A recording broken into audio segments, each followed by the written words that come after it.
नमस्कार दोस्तों, अनुकूल स्टडी चैनल पर आपका स्वागत है। जैसे कि आपने लोगों को देखा है, अपन राजस्थान बोर्ड एग्जाम के गणित कक्षा 10 के गणित विषय के जो एक नंबर के क्वेश्चन आने वाले हैं, उसमें उनके बारे में अपन चर्चा करने वाले हैं, जिनके आंसर अपन को डायरेक्ट याद रखने होते हैं, डायरेक्ट देख के और उत्तर देना होता है। ऐसे क्वेश्चनों के बारे में अपन चर्चा करने वाले हैं। तो यहाँ पे अपन ने 1 से लेके 5 अध्याय तक, समांतर श्रेणी तक अपन ने पहले दूसरी वीडियो में चर्चा कर ली थी। इसके बाद नेक्स्ट वाले जितने भी पार्ट है उसके आगे के क्वेश्चन में लेके आया हूँ।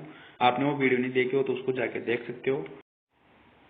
तो क्वेश्चन नंबर 1 पे चर्चा कर रहे थे कि यहाँ पे 2 + 3 √5 एक संख्या है, अपरिमेय या परिमेय। तो दोस्तों यहाँ पे आपको पता होगा कि यहाँ √5 है अपरिमेय संख्या, और इसी के साथ गुणा 3 और आए तो अपरिमेय संख्या से गुणा करेंगे तो यहाँ पे प्राप्त क्या होगी अपन को अपरिमेय संख्या, या इसमें कोई परिमेय संख्या जोड़ देंगे तब भी क्या रहेगी, ये अपरिमेय संख्या ही रहेगी। तो आपको ध्यान रखना है कि 2 + 3 √5 क्या है, ये एक अपरिमेय संख्या है। और ऐसी कोई भी दूसरी संख्या भी आ सकती है इसके रूट के स्थान पे, √3 √5 तो आ रहा है, √7 √2, जिनका पूर्ण वर्गमूल नहीं निकलता है। जैसे कि √4 का तो 2 निकल जाता है, लेकिन √7 √11 √13 √10 ये सब क्या है, अपरिमेय संख्या। तो आपको ध्यान में रखना है। नेक्स्ट क्वेश्चन, अपना दूसरा क्वेश्चन है कि सभी वर्ग होते हैं, समरूप होते हैं या सर्वांग सम होते हैं। तो दोस्तों आपको मैं बता दूं कि यहाँ पे समरूप का मतलब तो होता है जिसका रूप समान हो, यानी कि शेप यानी कि आकार समान हो। जैसे कि यहाँ पे ये भी वर्ग है और ये इतना बड़ा मैं बनाऊंगा तो ये भी क्या है, वर्ग। अगर ऐसी कंडीशन होती है कि दोनों दिखने में एक जैसे रहे तो समरूप कहलाएगा, मतलब समान रूप। लेकिन सर्वांग सम का मतलब क्या होता है? तो सर्वांग सम का मतलब ये होता है दोस्तों कि यहाँ पे जैसे कि ये एक वर्ग है तो ठीक ऐसा का ऐसा ही एक वर्ग इधर, जिसकी ये क्या है, भुजाएं भी बराबर हो, तो ये क्या कहलाएगा फिर, सर्वांग सम। मतलब सेम टू सेम ऐसा का ऐसा ही टू कॉपी हो उसके जैसा, जिसकी भुजाएं भी बराबर हो, सब कुछ बराबर हो, कोण वगैरह, तो उस आकृति क्या कहलाएगी, वो सर्वांग सम। तो इसका आंसर क्या हो जाएगा, यहाँ पे तो सभी वर्ग तो समरूप होंगे, क्योंकि इसने फिक्स माप नहीं दे रखा भुजाओं का, इसलिए यहाँ पर आंसर क्या हो जाएगा, समरूप। इसके बाद में नेक्स्ट क्वेश्चन के बारे में अपन चर्चा करें तो ये सभी त्रिभुज समरूप होते हैं। अब कौन से त्रिभुज समरूप होंगे दोस्तों, समद्विबाहु तो नहीं होंगे, क्योंकि दो भुजाएं समान किसी भी कोण वाले में हो सकती हैं। जैसे कि यहाँ पे अपन एक त्रिभुज लेते हैं, यहाँ पे मान लो 30 डिग्री है और ये भी क्या है, 30 डिग्री है। लेकिन अपन दूसरा त्रिभुज लेते हैं तो यहाँ पे कितना है, 60 डिग्री, नहीं 60 तो फिर संभव हो जाएगा। यहाँ पे अपन लेते हैं, यहाँ पे मान लो 50 डिग्री ले लिया अपन ने, और ये भी कितना ले लिया, 50 डिग्री, तो ये कितना रहेगा, 80 डिग्री। तो ये भी क्या है, समद्विबाहु है, और ये भी समद्विबाहु है। तो समद्विबाहु है लेकिन ये दोनों बराबर रहेंगे क्या, समरूप दिखेंगे क्या, नहीं दिखेंगे दोस्तों।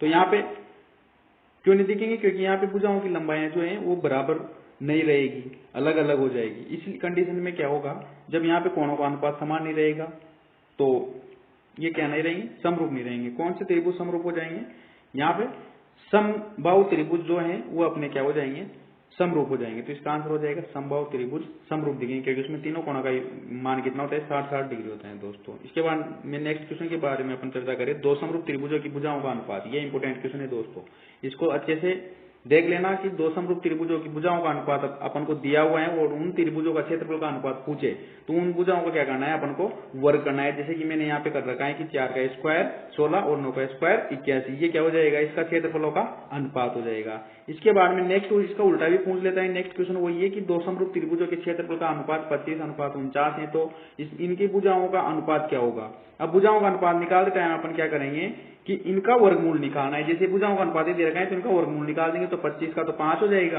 और यहाँ पे जो 49 है उसका कितना हो जाएगा, 7 हो जाएगा। तो इसका आंसर क्या हो जाएगा, 5:7। ये दोनों में से एक तरह का क्वेश्चन इंपोर्टेंट आएगा, तो आएगा इसे। इसके बाद में नेक्स्ट क्वेश्चन, बिंदु 3, -2 की x अक्ष से दूरी। अब दोस्तों आपको यहाँ पे ध्यान रखना है कि x अक्ष से पूछे तो y का मान लिखना है, और y अक्ष से पूछे तब x का मान लिखना है। तो यहाँ पे अपन को x अक्ष से दूरी पूछी है, इसका मतलब है कि y का मान लिखना है, और दूरी पूछी है, दूरी कभी भी ऋणात्मक नहीं होती है दोस्तों, तो यहाँ पे धनात्मक मान लिखना है अपन को। तो यहाँ पे x अक्ष से दूरी पूछ रहा है तो y का मान लिखना है, लेकिन यहाँ पे y का मान -2 है तो अपन को क्या लिखना है, केवल 2 लिखना है, धनात्मक, तो 2 इकाई इसका आंसर हो जाएगा। ऐसे नेक्स्ट क्वेश्चन है कि बिंदु -4, -7 की y अक्ष से दूरी कितनी होगी। अब y अक्ष से पूछा है इस बार, तो x अक्ष का मान लिख देंगे। किसका लिख देंगे, x अक्ष का मान कितना है यहाँ पे, -4, लेकिन अपन को दूरी पूछी है तो केवल यहाँ पे 4 लिखना है, तो इसका आंसर हो जाएगा 4 इकाई। इसके बाद में नेक्स्ट क्वेश्चन के बारे में अपन चर्चा करें, बिंदु 4,3 की एक्स से दूरी बताइए। अब एक्स से दूरी पूछी, इस बार तो y का मान लिखना है, y का मान यहाँ धनात्मक है 3 लिख देंगे। नेक्स्ट क्वेश्चन है क्वेश्चन नंबर 9, किन्हीं बिंदु P x1 y1 तथा x2 y2 के बीच की दूरी ज्ञात करने का सूत्र लिखिए। या फिर आपको यहाँ पे ये भी दे सकता है कि दूरी सूत्र लिखिए। तो दूरी सूत्र में आपको लिखना है x2 माइनस x1 का whole square plus y2 minus y1 का होल स्क्वायर। ये इंपोर्टेंट है दोस्तों, यहाँ पे संख्या देके भी पूछ सकता है। कैसे? नेक्स्ट क्वेश्चन में अपन ने बताया है यहाँ पे कि बिंदु P x1 y1 की मूल बिंदु से दूरी बताइए। तो यहाँ पे अब मूल बिंदु से दूरी पूछेगा दोस्तों, तो यहाँ पे 0 0 हो जाएगा, तो 0 0 रखने पर यहाँ पे अपन को केवल क्या प्राप्त होगा, x square plus y square. मतलब अगर यहाँ पे 1 1 है तो यहाँ पे भी क्या होगा, 1 1 होगा, x1 और y1 का होल स्क्वायर हो जाएगा। ये ध्यान में रखना है। यहाँ पे संख्या देके पूछ सकता है, जैसे कि नीचे अपन ने नेक्स्ट क्वेश्चन लिया है कि बिंदु P 2,3 की मूल बिंदु से दूरी ज्ञात करो। अब मूल बिंदु से दूरी ज्ञात करनी है तो ये वाला लगेगा, यानी कि दोनों निर्देशांक अपन को दे रखे हैं, x और y का मान। तो इन दोनों को क्या करना है, अपन को स्क्वायर करके जोड़ देना है। तो जोड़ देंगे तो यहाँ पे हो जाएगा 13, और 100 और मूल भी निकालना है, यानी कि रूट लग रहे हैं तो और मूल भी निकालना है। लेकिन 13 का पूरा नहीं निकलता है, तो यहाँ पे केवल 13 लिख देंगे रूट के अंदर और इकाई के पीछे लगा देंगे। तो यहाँ पे हो जाएगा इसका आंसर √13 इकाई। नेक्स्ट क्वेश्चन की अपन बात करें तो बिंदुओं P x1 y1 क्यों x2 y2 के मध्य बिंदु के निर्देशांक बताइए। कोई बिंदु है इसके मध्य बिंदु में। अब मध्य बिंदु का मतलब ये होता है कि यहाँ पे ये कोई बिंदु है और यहाँ पे भी कोई बिंदु है। दोनों के निर्देशांक अपन को P क्यों दे रखे हैं, ये P हो गया, ये क्यों हो गया, दोनों के निर्देशांक दे रखे हैं। अब इसके पिक्स बीच में जो बिंदु है स्थित है उसके निर्देशांक बताने हैं। तो इस कंडीशन में क्या करना है, दोनों x के मान जोड़ के अपन को क्या करना है, 2 का भाग लगा देना है, और दोनों y के मान जोड़ के क्या करना है, अपन को 2 का भाग लगा देना है, जिसमें अपना आंसर आ जाएगा। जैसे कि यहाँ पे x बराबर तो x1 प्लस x2 बटा 2 करना है और y बराबर y1 प्लस y2 बटा 2 करना है। तो निर्देशांक अपना क्या हो जाएगा, ये हो जाएगा। इसके बाद में नेक्स्ट क्वेश्चन के बारे में अपन चर्चा करें कि बिंदु P 2,3 और 6,5 के मध्य बिंदु के निर्देशांक बताइए। अब मध्य बिंदु के निर्देशांक निकालते टाइम अपन ने जो सूत्र पढ़ाया वही तो करना है। यहाँ पे 2 और 6 को जोड़ देंगे तो 8 हो जाएगा, 2 का भाग लगाएंगे तो 4 आ जाएगा। ऐसे 3 और 5 को जोड़ देंगे तो ये भी 8 हो जाएगा, और इसका भी 2 का भाग लगाने पर कितना आ जाएगा, 4। तो इसका मध्य बिंदु के निर्देशांक कितने हो जाएंगे, 4,4। इसके बाद में नेक्स्ट क्वेश्चन के बारे में अपन चर्चा करें तो बिंदुओं x1 y1 x2 y2 व x3 y3 से बनने वाले त्रिभुज का क्षेत्रफल क्या होगा। अब क्षेत्रफल दोस्तों यहाँ पे आपको याद ये रखना है कि एरिया बराबर जब कोई 3 बिंदु के निर्देशांक अपन को दिए हुए जिनसे क्या बन रहा हो, त्रिभुज बन रहा हो, तो उस कंडीशन में आपको ये सूत्र लगाना है। अगर यहाँ पे संख्यात्मक मान देके पूछता है तब भी क्या करना है, ये सूत्र लगाना है। क्या है सूत्र, 1/2 कोष्टक x1 y2 y3 minus y3 plus x2 y2 minus यहाँ पे आएगा y3, क्या आएगा यहाँ पे y3, यहाँ पे जो होता है वही यहाँ पे आता है, plus x3 y1 minus y2। अब दोस्तों इसको याद कैसे रखना है कि यहाँ पे x1 आएगा बाहर, यहाँ x2 आएगा और यहाँ पे x3 आएगा, तीनों जगह प्लस है, ठीक है। इसके बाद में जब यहाँ पे तीनों जगह कोष्टक में अपन को क्या लिखना है, ध्यान से देखना है, यहाँ पे तो 1 2 3 लिखना है। इसके बाद में जो यहाँ पे आएगा वही यहाँ पे आएगा, तो यहाँ पे भी 3 और 2 और 3 तो आ गया, उसके बाद में बचा क्या 1, तो 1 यहाँ आ जाएगा, और जो यहाँ पे आएगा वही यहाँ पे आएगा, तो यहाँ पे कितना आ रहा है 1। अब 1 और 3 तो आ गया, बचा क्या 2, वो यहाँ पे आ जाएगा। तो इसको ऐसे याद रख सकते हैं अपन। इसके बाद में नेक्स्ट क्वेश्चन है अपना कि पाइथागोरस प्रमेय का कथन लिखिए। पाइथागोरस प्रमेय आपको याद होना चाहिए, इंपोर्टेंट है, ये भी पूछ सकता है। तो कर्ण का स्क्वायर बराबर होता है आधार का स्क्वायर प्लस लंब का स्क्वायर। ये क्या होती है दोस्तों, पाइथागोरस प्रमेय होती है, ये तो बहुत काम आती है। इसके बाद में नेक्स्ट क्वेश्चन है दोस्तों क्वेश्चन नंबर 16, tan 65 डिग्री बटा कोट 25 डिग्री, या आपसे पूछ ले साइन 18 डिग्री या कोस 72 डिग्री, या आपसे पूछ ले कोसेक 26 डिग्री बटा सेक 64 का मान बताइए। तो इस कंडीशन में दोस्तों आपको ये देखना है, केवल अगर शॉर्ट में आप करना चाहते हो तो आपको ये देखना है कि यहाँ पे tan और कोट ही है ना, साइन और कोस ही है ना, और कोसेक सेक है ना, क्योंकि ये आपस में क्या होते हैं, इंटरचेंज होते हैं। इसके अलावा अगर दूसरी चीज क्या देता है तब फिर अपन को ध्यान से देखना है और दूसरी तरीके से हल करना है। लेकिन अगर ऐसा देता है तो उस कंडीशन में आपको केवल ये देखना है कि यहाँ पे जो अपन को ये कोण दे रखे हैं इनका मान 90 डिग्री हो रहे हैं क्या, दोनों का योग करेंगे तो 65 और 25 भी 90 हो रहे हैं, 18 और 72 भी 90 हो रहे हैं, और 26 64 भी 90 हो रहे हैं। इसे कुछ और दूसरा मान देता है तो आपको ये देखना है केवल ऐसी कंडीशन में कि उन दोनों का मान 90 हो रहे हैं क्या। अगर 90 हो रहे हैं तो बिना देखे बिना सोल्व किए आप क्या लिख सकते हो, 1 लिख सकते हो दोस्तों। कैसे, क्योंकि यहाँ पे जब अपन इस कोड को चेंज करेंगे ना दोस्तों, तो यहाँ पे लिख सकते हैं इसको tan 65। क्यों लिख सकते हैं, क्योंकि इसको अपन क्या लिख देंगे, टेन यहाँ पे देखो कोड को जब अपन टेन में बदलते हैं तो 90 माइनस थीटा करते हैं, तो 90 माइनस 25 करेंगे तो यहाँ पे ये कितना आ जाएगा 65 ही आएगा। तो ये 10 65 हो जाएगा, ये भी तो 10 65 से 10 65 कट जाएगा, इसलिए यहाँ पे मान कितना हो जाएगा दोस्तों 1 हो जाएगा। इसलिए ये ध्यान में रखना है आपको। और यहाँ पे इससे संबंधित जो भी ये अपने सूत्र हैं वो भी यहाँ पे मैंने नोट लगा के लिख रखे हैं, तो आप इनको भी देख लेना एक बार, आपकी बुक में भी दिए हुए हैं। इसके बाद में नेक्स्ट क्वेश्चन के बारे में अपन चर्चा करें। क्वेश्चन नंबर 17, किसी बाह्य बिंदु P से एक वृत्त पर कितनी स्पर्श रेखाएं खींची जा सकती हैं। अब दोस्तों यहाँ पे फिक्स दे रखा है कि किसी बाह्य बिंदु P से, मतलब जैसे कि ये वृत्त है एक, ये कोई वृत्त है और यहाँ पे अपन को ये कोई बिंदु फिक्स दे दिया इसने। अब इस बिंदु से इस वृत्त पर कितनी रेखाएं खींची जा सकती है स्पर्श, तो एक तो ये वाली और ये वाली, दो स्पर्श रेखाएं खींची जा सकती है ओनली इससे। कितनी स्पर्श रेखाएं, 2। अब नेक्स्ट क्वेश्चन वो दूसरा घुमा फिरा के ये भी पूछ सकता है कि किसी वृत्त पर कितनी स्पर्श रेखाएं खींची जा सकती हैं। अब किसी वृत्त पर दिया है, इस बार बिंदु नहीं दिया, मतलब ये कोई वृत्त है, तो इस पे कितनी स्पर्श रेखाएं खींची जा सकती है। मतलब यहाँ पे भी खींच सकते हैं अपन, देखो ध्यान से, यहाँ पे भी खींच सकते हैं, इधर भी खींच सकते हैं, इधर भी खींच सकते हैं, और इधर भी खींच सकते हैं, इधर भी खींच सकते हैं, मतलब इस पे चारों तरफ से किधर से खींच सकते हैं, क्योंकि इसमें बिंदु नहीं दे रखा अपन को। तो इतनी कितनी अनंत स्पर्श रेखाएं खींची जा सकती है इस पे, कितनी अनंत। तो इसका आंसर हो जाएगा दोस्तों अनंत। इसके बाद में नेक्स्ट क्वेश्चन के बारे में अपन चर्चा करें तो नेक्स्ट क्वेश्चन है वृत्त की स्पर्श रेखा और त्रिज्या के मध्य कोण होता है। मतलब जो यहाँ पे अपन ये स्पर्श रेखाएं खींचते हैं, ठीक है, और ये त्रिज्या है, तो इसके मध्य में जो कोण है वो क्या होता है। तो यहाँ पे दोस्तों आपको याद रखना है 90 डिग्री का क्या होता है, यहाँ पे कोण होता है। और आपसे ये पूछे कि किस कोण पर काटती है, मतलब जो त्रिज्या और ये स्पर्श रेखाएं तो किस कोण पर काटती हैं, समकोण पर काटती हैं। तो ऑप्शन में आपको समकोण भी मिल सकता है, 90 डिग्री मिल सकता है। या आपसे क्वेश्चन घुमा फिरा ये भी पूछ सकता है कि इन दोनों के बीच में परस्पर क्या संबंध होता है, मतलब त्रिज्या और स्पर्श रेखा के मध्य परस्पर क्या संबंध होता है। तो उस कंडीशन में संबंध आपको बताना है लंबवत। तो आपको ऑप्शन के हिसाब से देखना है, क्योंकि आपके ये एक नंबर के क्वेश्चन ऑप्शन में ज्यादातर आने वाले हैं, तो आपको ऑप्शन भी दे सकते हैं। ऑप्शन नहीं दे तो फिर आप यहाँ से समकोण या लंबवत या तीनों में से कुछ भी लिख सकते हो, ठीक है। इसके बाद नेक्स्ट क्वेश्चन के बारे में चर्चा करें तो क्या है, किसी वृत्त पर बाह्य बिंदु से खींची गई स्पर्श रेखाओं की लंबाई होती है। मतलब कोई वृत्त है और ये कोई बाह्य बिंदु है, अब इस पे कोई स्पर्श रेखाएं खींचेंगे अपन, तो इनकी लंबाइयां क्या होती हैं, बराबर होती है या असमान होती है। स्थान देके पूछ सकता है आपसे वो, या फिर ऑप्शन में आपसे मान भी दे सकता है। जैसे वो ये भी पूछ सकता है कि अगर इसकी लंबाई 10 मीटर है, इसकी लंबाई 10 मीटर है तो इसकी कितनी होगी। तो आपको याद रखना है कि दोनों स्पर्श रेखाओं की लंबाइयां क्या होती हैं, बराबर। तो इसकी 10 मीटर है तो इसकी भी कितनी हो जाएगी, 10 मीटर। ये आपको याद रखना है दोस्तों, ठीक है। इसके बाद में नेक्स्ट क्वेश्चन के बारे में अपन चर्चा करें तो नेक्स्ट क्वेश्चन है वृत्त का क्षेत्रफल ज्ञात करने का सूत्र लिखिए। अब ये तो सीधा सा है दोस्तों, लेकिन पूछ लिया जाता है कि वृत्त का क्षेत्रफल ज्ञात करने का सूत्र बताओ, तो पाई आर स्क्वायर आपको याद रखना है। इसके बाद में नेक्स्ट क्वेश्चन है कि परिधि ज्ञात करने का सूत्र। अब परिधि ज्ञात करने का सूत्र भी आपको पता रखना है कि यहाँ पे 2 पाई आर होता है, पता होगा, लेकिन बहुत से बच्चों को पता नहीं होता है, क्योंकि बहुत से बच्चे थोड़े क्या होते हैं कि पढ़ाई में ध्यान देते, फिर वो एंड टाइम में सोचते हैं कि मैं यार मैं तो पास हो जाऊं बस ये।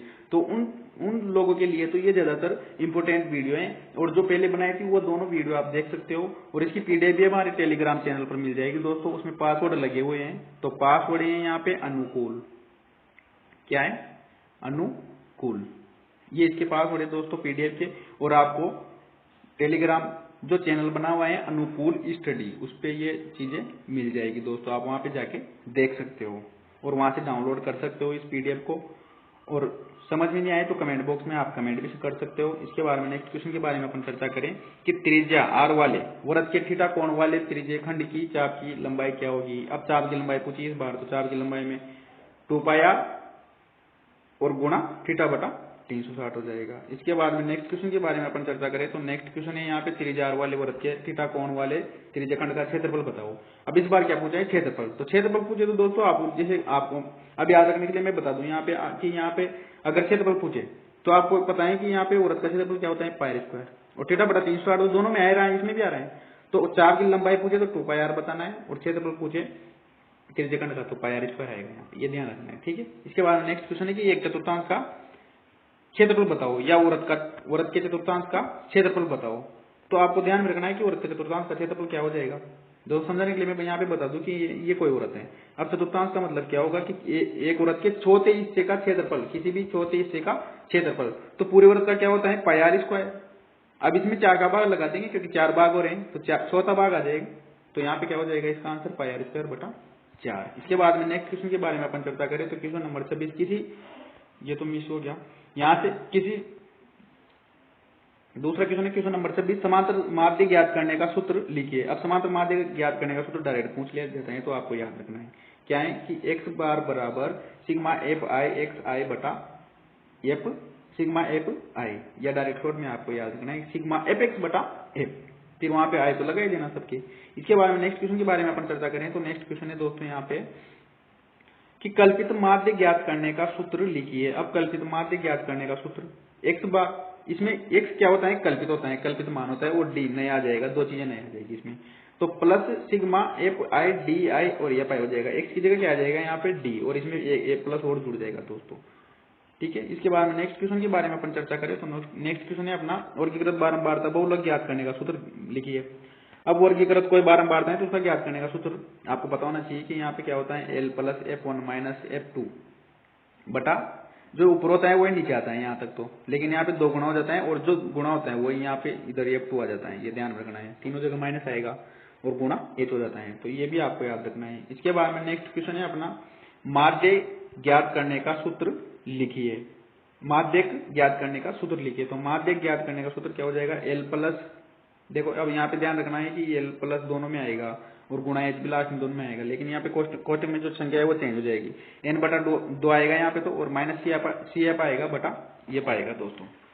इसके बाद में नेक्स्ट क्वेश्चन के बारे में अपन चर्चा करें तो नेक्स्ट क्वेश्चन जो है वो इंपॉर्टेंट है। ऐसा क्वेश्चन जो अपन नेक्स्ट क्वेश्चन 3 और 4 क्वेश्चन के बारे में अपन चर्चा करेंगे वो तो बहुत इंपॉर्टेंट है, उनमें से एक क्वेश्चन फिक्स आएगा, जैसे कि मैंने पहले बताया एक तो उनमें से आएगा, और इन तीन में से भी एक क्वेश्चन पूछ लिया जाता है, ये तो इंपॉर्टेंट है, मतलब आने ही, और बाकी जो है वो भी आपको देख के जाना है, वो भी इंपॉर्टेंट है, क्योंकि क्वेश्चन एक नंबर के यही बनते हैं, और ये इनमें से क्वेश्चन आएगा। तो आपको क्वेश्चन नंबर 30 देखना है कि 2 6 4 5 0 2 1 3 2 3 का बहुलक क्या होगा। अब बहुलक बताए ना दोस्तों, तो आपको बहुलक बताने के लिए क्या करना है, जो सर्वाधिक बार आ रहा है, मतलब जो सबसे ज्यादा बार आ रहा है ना, उसी संख्या को बहुलक लिखना है आपको। जैसे यहाँ पे 2, ये 2 है, कितनी बार आ रहा है, 3 बार, 3 कितनी बार आ रहा है, 2 बार आ रहा है, और बाकी सब एक एक बार आ रहे हैं, तो सबसे ज्यादा बार क्या आ रहा है यहाँ पे 2, तो आंसर क्या हो जाएगा इसका 2।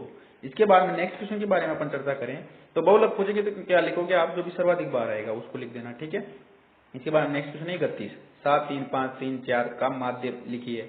अब अगर माध्य पूछता है दोस्तों तो माध्य में क्या करना है, जितनी भी संख्या है उनको सबको जोड़ के, और यहाँ पे कितनी संख्या है, जैसे कि यहाँ पे है 7 संख्या, कितनी है 7, यहाँ पे प्लस 7 भी है दोस्तों, प्लस 7, तो 7 संख्या है ना, ये 7 को 7 को जोड़ के और 7 का भाग लगा देना, तो यहाँ पे जो भी आंसर आएगा वो क्या हो जाएगा, माध्य हो जाएगा, ये ध्यान में रखना है। इसके बाद नेक्स्ट क्वेश्चन के बारे में अपन चर्चा करें तो नेक्स्ट क्वेश्चन है 32, 2 7 6 8 3 3 4 का माध्यक बताइए। अब माध्यक पूछे, यहाँ पे ध्यान देखना, माध्यक नहीं है, केवल माध्यक है, यहाँ पे क्या है, माध्यक।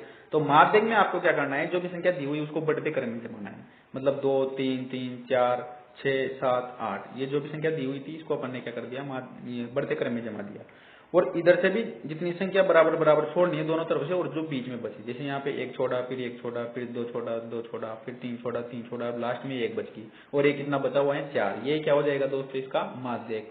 तो माध्यक आप निकाल सकते हो, आराम से देख के लिख सकते हो दोस्तों, कोई दिक्कत नहीं है। ऐसे क्वेश्चन भी बोर्ड एग्जाम में पूछे जाते हैं, तो इन्हीं के बारे में अपन चर्चा कर रहे हैं, क्योंकि इंपोर्टेंट क्वेश्चन है, अगर इनको आप देख के नहीं जाओगे तो आपको याद नहीं आएगा। इसके बाद नेक्स्ट क्वेश्चन के बारे में अपन चर्चा करें कि 3 9 11 5 6 13 8 7 का माध्यक बताइए। और इसी में भी माध्यक ही पूछा है, लेकिन यहाँ पे क्या हो जाएगी इस कंडीशन में कि यहाँ पे 2 बच जाए, जैसे बढ़ता क्रम में जमा लिया अपन ने, और इधर से 3 भी छोड़ दी, इधर से 3 छोड़ दी, अब 4 4 भी छूट सकती है, वो क्वेश्चन के ऊपर डिपेंड करता है, 2 2 भी छूट सकती है, लेकिन यहाँ पे जैसे कि 1 बचेगा तो वो आंसर हो जाएगा, लेकिन यहाँ पे कितने बच रहे हैं 2, 7 और 8, तो उस कंडीशन में क्या करना है, दोनों को जोड़ के 2 का भाग लगा देना है, और जो आंसर आएगा वही क्या हो जाएगा, माध्यक हो जाएगा दोस्तों, क्या हो जाएगा, माध्यक हो जाएगा। इसके बाद नेक्स्ट क्वेश्चन के बारे में चर्चा करें अपन, क्वेश्चन नंबर 34, एक निश्चित घटना की प्रायिकता होती है। अब निश्चित घटना की प्रायिकता क्या होगी, कोई भी घटना है वो तो घटित होना ही है, तो होना है तो उसकी प्रायिकता तो पूरी पूरी एक हो जाएगी, क्योंकि आपको पता होगा कि प्रायिकता का मान कहां से कहां तक होता है, 0 से लेके, कोई भी प्रायिकता है उसका मान 0 से लेके 0 भी हो सकता है, और 1 से हमेशा छोटा होता है, या 1 भी हो सकता है, यानी कि 0 से लेके 1 के मध्य होता है, जिसमें 0 या 1 भी हो सकता है। तो अगर कोई घटना होना फिक्स है, निश्चित है, तो उसका 100% है, तो उसकी घटना ये उसकी कुल प्रायिकता कितनी हो जाएगी दोस्तों यहाँ पे 1। और अनिश्चित या असंभव घटना की प्रायिकता पूछे तो क्या हो जाएगी 0। क्या हो जाएगी 0। इसके बाद में नेक्स्ट क्वेश्चन के बारे में अपन चर्चा करें। किसी घटना ई के घटित होने तथा नहीं घटित होने की प्रायिकता योग सदैव कितना होता है। तो यहाँ पे लिखना है आपको 1। कैसे, कोई सिक्का है तो उसको उछालेंगे तो हेड आने की प्रायिकता भी 1/2 होती है, और हेड नहीं आने की प्रायिकता भी 1/2 जाएगी, क्योंकि 1/2 क्या होती है, टेल आने की प्रायिकता होती है, और 1/2 क्या होती है, हेड आने की प्रायिकता। तो नहीं आने की भी उतनी हो जाएगी। दोनों 50-50% चांस बनते हैं दोस्तों। तो यहाँ पे कुल दोनों को जोड़ेंगे तो आधा करके क्या हो जाएगी, आने या नहीं आने की प्रायिकता कितनी हो जाएगी, 1 हो जाएगी। तो किसी भी ऐसी कोई घटना है तो उसके आने या नहीं आने की घटना का योग करेंगे, प्रायिकता का योग करेंगे तो कितना आएगा 1। ये ध्यान में रखना है। इसके बाद नेक्स्ट क्वेश्चन है प्रायिकता का मान सदैव होता है। ये मैंने पहले बता दिया, लेकिन यहाँ पे देख लो। अब प्रायिकता का मान सदैव कितना होता है ये तो इंपॉर्टेंट है। यहाँ पे कुछ भी आ सकता है घुमा फिरा के क्वेश्चन, तो आपको याद रखना है इसमें 0 से बड़ा और 1 से में छोटा होता है, जिसमें 0 भी हो सकता है और 1 भी हो सकता है। तो नीचे बराबर भी लगा हुआ होना चाहिए, जैसे कि यहाँ पे इसमें नहीं लगा हुआ है। तो आपको ध्यान रखना है इसमें केवल ये लगेगा। तो ऑप्शन के हिसाब से देख लेना। इसके बारे में नेक्स्ट क्वेश्चन के बारे में अपन चर्चा करें। क्वेश्चन नंबर 38, निम्न में से प्रायिकता का मान नहीं हो सकता। अब प्रायिकता का मान क्या नहीं हो सकता, जैसे कि अपन ने यहाँ पे शर्त देखी। शर्त में क्या देखा अपन ने, शर्त में क्या देखा दोस्तों, यहाँ पे अपन ने शर्त में ये देखा कि प्रायिकता का मान केवल यहाँ से यहाँ तक होता है, 0 से लेके 1 तक, जिसमें 0 या 1 भी हो सकता है। तो यहाँ पे 2/3 का मान अपन निकालेंगे तो यहाँ पे कितना आएगा 0.66 ऐसे कुछ आएगा दोस्तों। तो ये तो 0 से बड़ा है और 1 से छोटा है, तो ये तो हो सकता है। इसके बाद 65% की बात करें तो इसका मतलब है 65/100, और 5 से इसको काटेंगे तो ये तो 5 13 65, और ये 5 से 20 बार, तो 13/20 ऐसा कुछ आएगा। तो ये भी छोटा संख्या है 1 से, तो यहाँ पे भी 0 पॉइंट कुछ आ जाएगा, 0.66 ऐसे कुछ आएगा इसका भी। इसके बाद नेक्स्ट क्वेश्चन की बात करें अपन दोस्तों, तो इसका नेक्स्ट क्वेश्चन क्या, नेक्स्ट ऑप्शन है दोस्तों 0.7। तो इसका डायरेक्ट दिया हुआ है अपन को, कितना दिया हुआ है 0.7। अब 0.7 तो दोस्तों यहाँ पे फिक्स दे रखा है इस एरिया में, तो ये तो हो सकता है। इसके बाद यहाँ पे ये माइनस का 1.6 दिया हुआ है। कितना दिया हुआ है 1.6, वैसे भी 1 से बड़ा दिया हुआ है, ये तो 1.6 तो हो ही नहीं सकता। और यहाँ पे अपन को क्या दिया हुआ है, एक्स्ट्रा में माइनस भी दिया हुआ है। तो दोनों तरह से ये डायरेक्ट दिख जाएगा आपको कि ये क्या नहीं होगा, प्रायिकता का मान नहीं हो सकता है। तो ध्यान रखना है। अब यहाँ पे मैंने नोट लगा कि ये भी लिख रखा है कि प्रायिकता से भी कभी 0 से छोटी नहीं होती है। तो यहाँ पे तो माइनस हो रहा है, तो इसका मतलब है 0 छोटी है। तो 0 छोटी नहीं होती है और 1 से बड़ी कभी भी नहीं होती है। इसके बाद नेक्स्ट क्वेश्चन के बारे में, क्वेश्चन से पहले नोट लगा हुआ है दोस्तों। नोट में क्या लिखा हुआ है, नोट में ये लिखा हुआ है कि एक पासे पर 6 अंक होते हैं। अब 6 होते हैं तो 6 कौन कौन से होते हैं, 1 2 3 4 5 6। अभी यहाँ से क्वेश्चन कैसे बनता है, ध्यान से सुनना है, इसको पहले समझना कि सम संख्या इनमें से कितनी होती है। सम का मतलब जिसमें 2 का भाग पूरी बार जाता है, यानी कि 2 में जा रहा है, 4 में जा रहा है और 6 में जा रहा है। तो 2 और 4 6 कितने अंक होंगे टोटल, 3।